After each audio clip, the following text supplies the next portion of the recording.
from Israel asks, I would love to hear your thoughts on anti-Semitism, not only now, and the causes besides the us and them explanation. It seems more complex than hatred for any other them. Is it their success, especially in the Western society, or do you have other thoughts? Well, that's a real minefield we're going to stumble into here, Yael.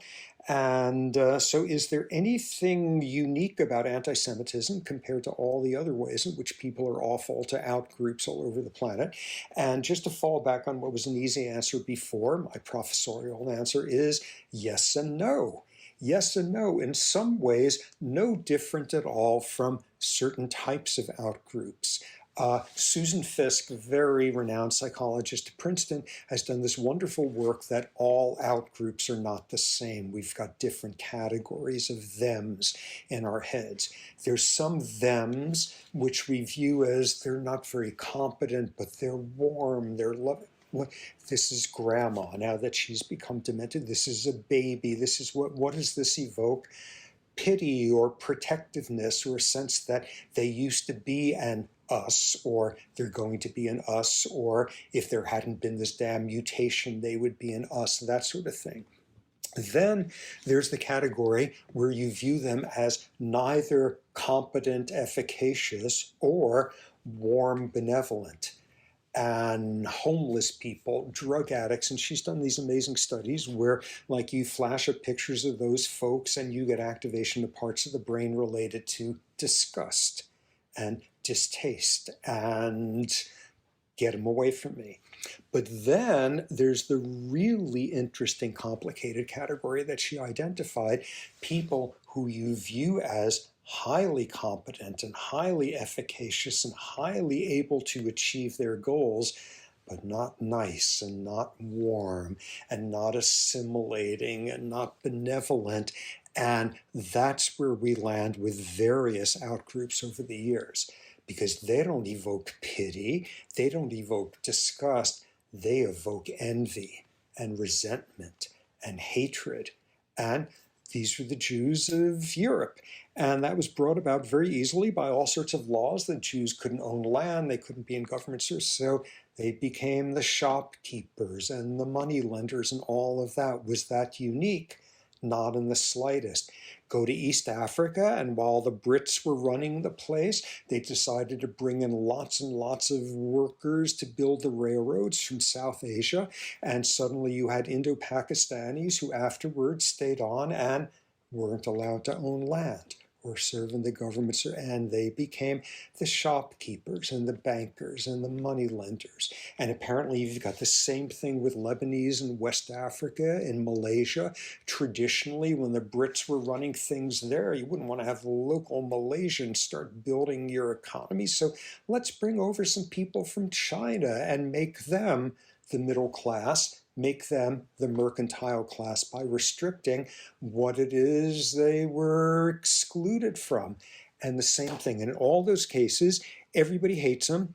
Everybody views them as parasitic. Everybody views them as sucking the blood out of our national aspirations. Everyone views them as not only being thems, but thems who want to be thems. They don't assimilate. They don't want to fit in.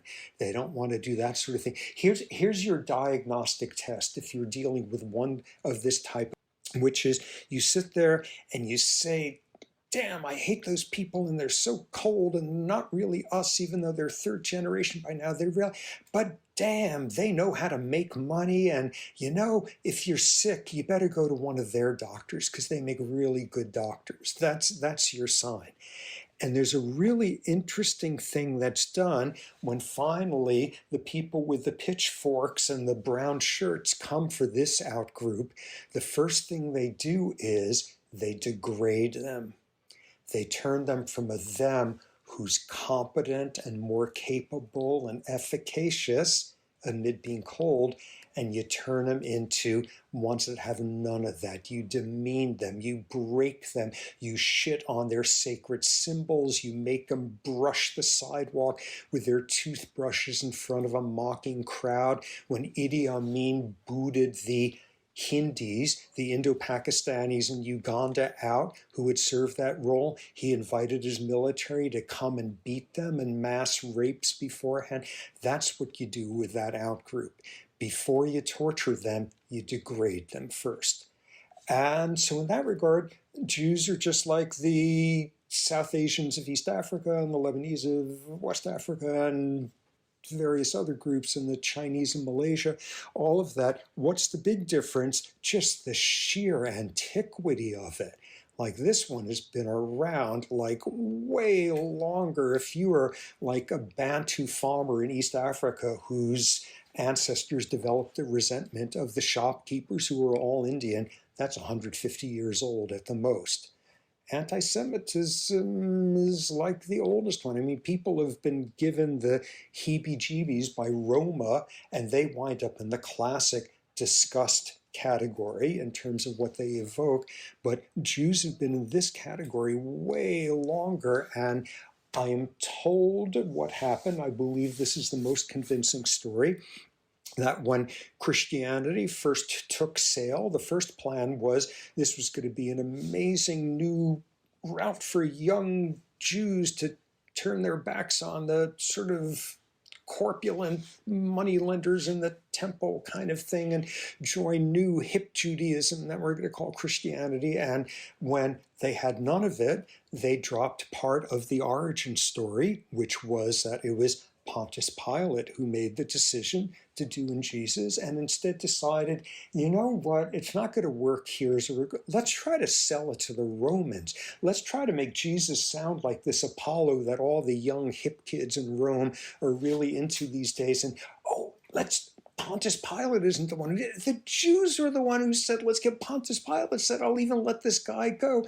And that was the sales technique. And somehow out of that came 2,000 years. And what you get out of that is by now a fairly unique thing, the ways in which this is different from the Indo-Pakistanis in East Africa, et cetera, which is if for 2,000 years Jews have been whatever it is that's good that the Christians are up to, they're the opposite, they can take on a lot of different forms. And you get what seems to be the impossible, that simultaneously you could be prejudiced against subgroups of Jews because they're rich capitalists who control the economy. And at the same time, you can be prejudiced against other ones because they're Bolshevik anarchists who are going to overthrow the government.